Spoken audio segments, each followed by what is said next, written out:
జాతీయవాద జర్నలిజానికి అసలైన వేదిక నేషనలిస్ట్ హబ్ ని సబ్స్క్రైబ్ చేసుకోండి. నోటిఫికేషన్స్ కోసం బెల్ ఐకాన్ పై క్లిక్ చేయండి. నమస్తే, welcome to Nationalist hub. Hindenburg వివాదం మనందరికీ తెలిసిందే. అదానీ కంపెనీలను టార్గెట్గా చేసుకుని అసత్య ఆరోపణలతో కొన్నాళ్ల క్రితం హిండెన్బర్గ్ ఓ రిపోర్టును విడుదల చేసింది. ఈ రిపోర్టును మదుపరులు సరిగ్గా అంచనా వేయలేకపోవడం, తమ పెట్టుబడుల్ని వెనక్కి తీసుకోవడంతో అదానీ కంపెనీ దాదాపు 9 లక్షల కోట్ల రూపాయలు నష్టపోయింది. దీన్ని నాడు కాంగ్రెస్తో సహా విపక్షాలన్నీ మోదీని విమర్శించడానికి ఆయుధంగా ఉపయోగించుకున్నాయి. కానీ నిజానికి దీని వెనక ఉన్నదెవరో తెలుసా? ఈ స్కామ్ వెనుక అంతర్జాతీయంగా చాలామంది కుట్ర పన్నారు. చైనాకు కూడా దీనితో సంబంధాలున్నాయి. ఇందులో కీలకమైన వ్యక్తి మార్క్ కింగ్డన్. ఇతను అమెరికాకు చెందిన వ్యాపారవేత్త. ఆ దేశంలో ఉండి తన వ్యాపారాలను నడుపుతూ ఉంటాడు. హిండెన్బర్గ్ వ్యవహారంలో అతను లాభపడుతూ చైనా, అమెరికాలకు కూడా సహాయం చేశాడు. అయితే ఇది ఎలా జరిగిందో తెలుసుకునే ప్రయత్నం చేద్దాం. అమెరికా కేంద్రంగా కింగ్డన్ షార్ట్ సెల్లింగ్ చేస్తూ ఉంటాడు. అంటే సాధారణ ట్రేడింగ్కు ఇది రివర్స్ ట్రేడింగ్ అన్నమాట. ఉదాహరణకు ఏబీసీ లిమిటెడ్ ధర 100 రూపాయలుగా ఉంది. అది 80 రూపాయలకు పడిపోతుందని మీరు అనుకుంటున్నారు. అప్పుడు ఏబీసీ కంపెనీ షేర్లను అప్పుగా తీసుకొని 100 రూపాయలకు అమ్ముతారు. అది ఎప్పుడైతే 80 రూపాయలకు పడిపోతుందో అప్పుడు వాటిని తిరిగి కొనుగోలు చేసి ఎవరి దగ్గర తీసుకున్నారో వారికి తిరిగి ఇస్తారు. అప్పుడు మీకు 20 రూపాయల లాభం వస్తుంది. అప్పు తీసుకున్న షేర్లపై మీకు 2% వడ్డీ పడుతుందన్నమాట. అంటే 18% లాభం పొందుతారు. ఇటువంటి ట్రేడింగ్నే షార్ట్ సెల్లింగ్ అంటారు. దీన్ని మార్క్ కింగ్డన్ చేస్తూ ఉంటాడు. ఇతని భార్య అన్లా చెంగ్ చైనా జాతీయురాలు. ఈమెకు సబ్ చైనా అనే ఓ కంపెనీ ఉంది. దీనికి చైనా ప్రభుత్వం నుంచి నిధులు అందుతున్నాయనే ఆరోపణలు కూడా ఉన్నాయి. అమెరికన్ కాంగ్రెస్ నేతలు తరచుగా ఈమెపై ఆరోపణలు గుప్పిస్తూ ఉంటారు. ఇటువంటి వారిని అమెరికాలో ఉంచకూడదని, వారిని పంపించేయండి అక్కడి కాంగ్రెస్ నేతలు చెబుతూ ఉంటారు. కానీ అమెరికా, చైనాలకు వీరి నుంచి వనగూరే ఇతరత్రా ప్రయోజనాలు ఉంటాయి. అందుకే అమెరికా ప్రభుత్వం కూడా ఈ ఆరోపణల్ని పెద్దగా పట్టించుకోవడం లేదు. ఇక విషయానికి వస్తే, కింగ్డన్ హిండెన్బర్గ్తో కలిసి అదానీ షేర్లను తగ్గించడానికి కుట్ర పన్నారని తెలుస్తోంది. ఇందులో భాగంగా షార్ట్ సెల్లింగ్ చేసే సమయంలో అదానీ కంపెనీలకు సంబంధించిన షేర్లను కొనడానికి దాదాపు $40 మిలియన్ వెచ్చించాడు.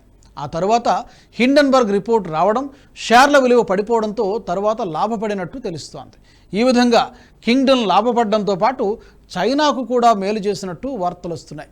అయితే చైనా అదానీని టార్గెట్ చేయడానికి కారణం ఇజ్రాయిల్లోని హైఫా పోర్ట్ అని తెలుస్తోంది. 2022 జూలై నెలలో ఇజ్రాయిల్లోని హైఫా పోర్ట్ను అదానీ కంపెనీ దక్కించుకుంది. ఇది భారత్కు చాలా కీలకమైన పోర్ట్. దీన్ని దక్కించుకోవడానికి చైనా చాలా ప్రయత్నాలు చేసింది. కానీ మోదీకి, ఇజ్రాయెల్ ప్రధాని నెతన్యాహుకు ఉన్న సంబంధాల రీత్యా ఈ పోర్టు అదానీ కంపెనీకి లభించింది. భారత్కు ఈ పోర్టు వ్యూహాత్మక అవసరాల రీత్యా అత్యంత అవసరం కాబట్టి భారత ప్రభుత్వం కూడా ఇందులో పావులు కదిపింది. ఇది తమకు దక్కనందుకు చైనా అదానీపై గుర్రుగా ఉంది. అతన్ని ఎలాగైనా దెబ్బతీయాలని భావించింది. అందుకే చైనా హిండెన్బర్గ్ను ఆశ్రయించింది. ప్రత్యక్షంగా కాకుండా తన అనుచరులతో కథ నడిపించింది. గత ఏడాది జనవరిలో హిండెన్బర్గ్ అదానీ గ్రూప్పై 106 పేజీల నివేదికను వెలువరించింది. ఇందులో అదానీ కంపెనీలపై అనేక ఆరోపణలు గుప్పించింది. ముఖ్యంగా మోదీ అదానీకి సహకరిస్తున్నాడని, అతని వల్లే లక్షల కోట్ల రూపాయలు సంపాదిస్తున్నారని ఆరోపించింది. ప్రభుత్వ సహాయంతో అక్రమాలకు పాల్పడిందని చెప్పింది. దీనిపై విపక్షాలు సైతం అప్పట్లో ఆరోపణలు గుప్పించాయి. 2023 ఫిబ్రవరిలో రాహుల్ గాంధీ పార్లమెంటులో ఈ విషయాన్ని ప్రస్తావించారు. అదానీ గ్రూప్ ఏ వ్యాపారంలోకి ప్రవేశించినా తప్పకుండా విజయం సాధిస్తుందని రాహుల్ గాంధీ వ్యాఖ్యానించారు. అదానీ ఇంతకుముందు 1-2 వ్యాపారాలు చేసేవారని, కానీ ఇప్పుడు 8-10 రంగాల్లో పనిచేస్తున్నట్టు చెప్పారు. ఇందులో ఎయిర్పోర్ట్లు, data centre, cement, solar energy, wind energy, aerospace, defence, consumer finance, పునరుత్పాదక, మీడియా, పోర్టులు ఉన్నాయి. కేవలం రాహుల్ గాంధీ మాత్రమే కాదు, భారత్లో మోదీపై విమర్శలు గుప్పించడానికి జార్జ్ సోరోస్ కూడా రంగంలోకి దిగారు. అదానీ ఉదంతంపై మోదీ స్పందించకపోవడాన్ని తప్పుపట్టారు. ఈ ఘటన భారత్లో ప్రజాస్వామ్య పునరుద్ధరణకు బాటలు వేస్తున్నట్టు పేర్కొన్నారు. అంటే మోదీని దించడానికి ఇది ఉపయోగపడుతుందని పరోక్షంగా వ్యాఖ్యానించారు. 2014లో అదానీ నికర ఆస్తుల విలువ $8 బిలియన్.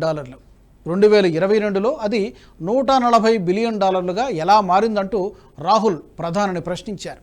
2014లో అదానీ ప్రపంచంలోని అత్యంత సంపన్నుల జాబితాలో 609వ స్థానంలో ఉన్నారని, ఇప్పుడు మోదీ మ్యాజిక్తో ఆయన 2వ స్థానానికి చేరుకున్నారని తెలిపారు. అయితే దీనిపై సుప్రీంకోర్టు విచారణ జరిపింది. ఈ వ్యవహారంపై సుప్రీంకోర్టు నిపుణుల కమిటీని ఏర్పాటు చేసింది. రిటైర్డ్ న్యాయమూర్తి జస్టిస్ అభయ్ మనోహర్ నేతృత్వంలో కమిటీని ఏర్పాటు చేసింది. కమిటీ నివేదిక అదానీ గ్రూప్కు క్లీన్ చిట్ ఇచ్చింది. స్టాక్స్ ధరల్ని నియంత్రణ వైఫల్యం జరిగిందనడానికి ఎటువంటి ఆధారాలు లేవని కమిటీ పేర్కొంది. సంబంధిత పార్టీ లావాదేవీలపై కమిటీ అధ్యయనం జరిపింది. నియంత్రణ వైఫల్యమేమీ లేదని నివేదికలో పేర్కొంది. రిటైల్ ఇన్వెస్టర్లకు ఉపశమనం కలిగేలా అదానీ గ్రూప్ అవసరమైన చర్యలు తీసుకుందని, గ్రూప్ తీసుకున్న చర్యలు స్టాక్లో నమ్మకాన్ని పెంపొందించడంలో సహాయపడిందని ప్యానెల్ పేర్కొంది. ప్రస్తుతం అదానీ స్టాక్లు స్థిరంగా ఉన్నాయని పేర్కొంది. ఇందులో ఎలాంటి అవకతవకలు జరగలేదని, సెబీ స్టాక్ ఎక్స్చేంజ్ నుంచి సేకరించిన సమాచారం ఆధారంగా ఈ కమిటీ నివేదికను రూపొందించింది.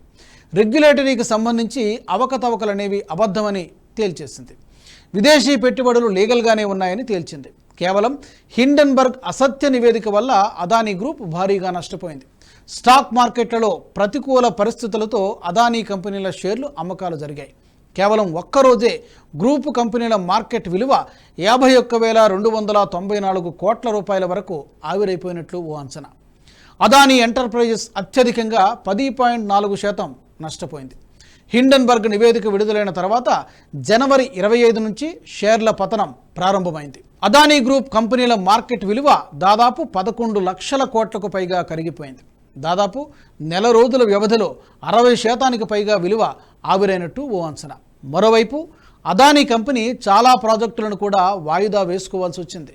ముంద్రాలో ఏర్పాటు చేయాలనుకున్న భారీ ప్లాంట్ నిర్మాణ ప్రణాళికలను కూడా పునఃసమీక్షించుకుంది.